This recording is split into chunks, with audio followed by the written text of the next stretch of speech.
राष्ट्रवादी शरदचंद्र पवार पक्षाच्या खासदार सुप्रिया सुळे यांना काल मराठा आंदोलकांनी घेराव घातला। जरांगे पाटलांना भेटून परतत असताना त्यांना घेराव घालण्यात आला। यावेळी शरद पवारांच्या विरोधात जोरदार घोषणाबाजी देखील करण्यात आली आहे। यावरून सत्ताधारी नेत्यांनी शरद पवारांवर देखील निशाणा साधला होता। त्यावरून आता सुप्रिया सुळे यांनी भाजपचा समाचार घेतलाय। पाहूया।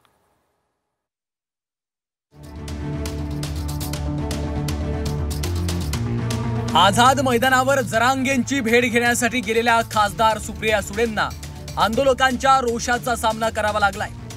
त्या ठिकाणी शरद पवारांविरोधात घोषणाबाजी झाली। त्यावर आता सुप्रिया सुळेंनी प्रत्युत्तर दिलंय। 250 आमदार आणि 300 खासदार असलेला पक्ष आजही शरद पवारांना प्रश्न करतो, असा टोला सुळेंनी लगावला। यावर मुख्यमंत्री फडणवीसांनी सुळेंना प्रत्युत्तर दिलं। तुम्ही सत्तेत असताना मराठा समाजासाठी काय केलं, असा सवाल मुख्यमंत्री देवेंद्र फडणवीसांनी विचारलाय। मला हीच गंमत वाटते की एकीकडे आम्हाला संपलं म्हणून म्हणतात, छोटा पक्ष म्हणून म्हणतात, आणि एवढं मोठं आंदोलन जेव्हा उभं राहतं त्याचा केंद्र शरद पवारच होतात आणि सत्ता सगळी त्यांच्याकडे। 250 आहेत ना त्यांचे खासदार, म्हणजे 280 पैकी 250 आमदार आणि 300 खासदार असलेला पक्ष हा परत शरद पवारांकडेच वळतो। हे म्हणजे कमाल आहे बाबा या सरकारची। पहिल्यांदा तर असं आहे की माझी सुप्रियाताई सहित सगळ्यांना विनंती आहे की अशा प्रकारच्या सामाजिक प्रश्नावर राजकीय पोळी भाजणं हे बंद केलं पाहिजे, कारण त्यातनं आपलंच तोंड पोळतं।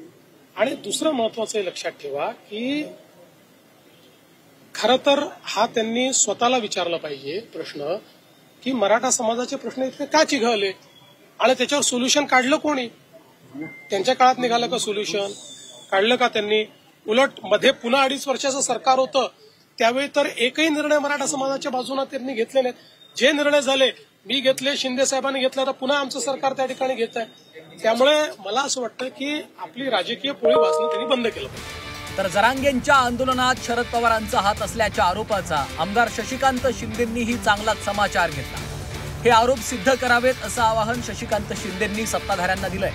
उगाच लोकांमध्ये गैरसमज करून राजकारण करायचं बंद करा, अशी विनंती शिंदेंनी सरकारला केली। असं आहे की पवार साहेबांचा हात असं मानला जातं। माझ्या माहितीप्रमाणे डिपार्टमेंट त्यांच्याकडे आहे, सगळी यंत्रणा त्यांच्याकडे आहे। पवार साहेबांचा हात असेल तर त्यांनी सिद्ध करून दाखवा। पवार साहेबांनी बोलले नाही तरी मग पवार साहेबांची भूमिका स्पष्ट करावी। पवार साहेब नाही म्हटले मग पवार साहेबांचा अदृश्य हात आहे म्हणून सांगितलं जातं।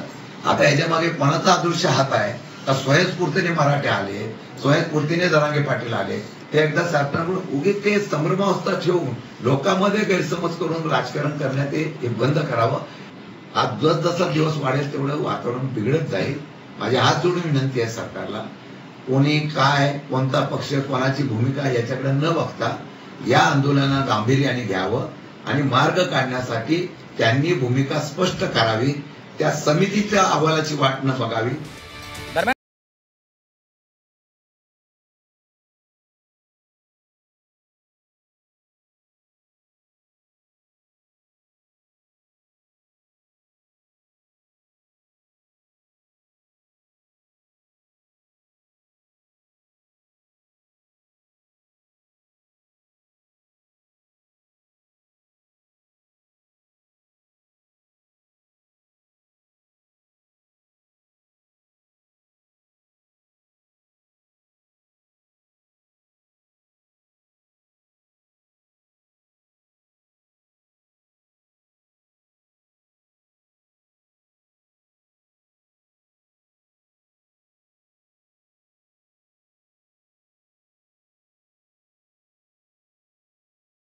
काही युवा मुलं असतात, त्यांच्या मनात काही गोष्टी असतात आणि माझी नैतिक जबाबदारी आहे की मी शेवटी एक लोकप्रतिनिधी आहे। त्यामुळे सगळ्यांच्या भावनांचा आदर हा मी केलाच पाहिजे।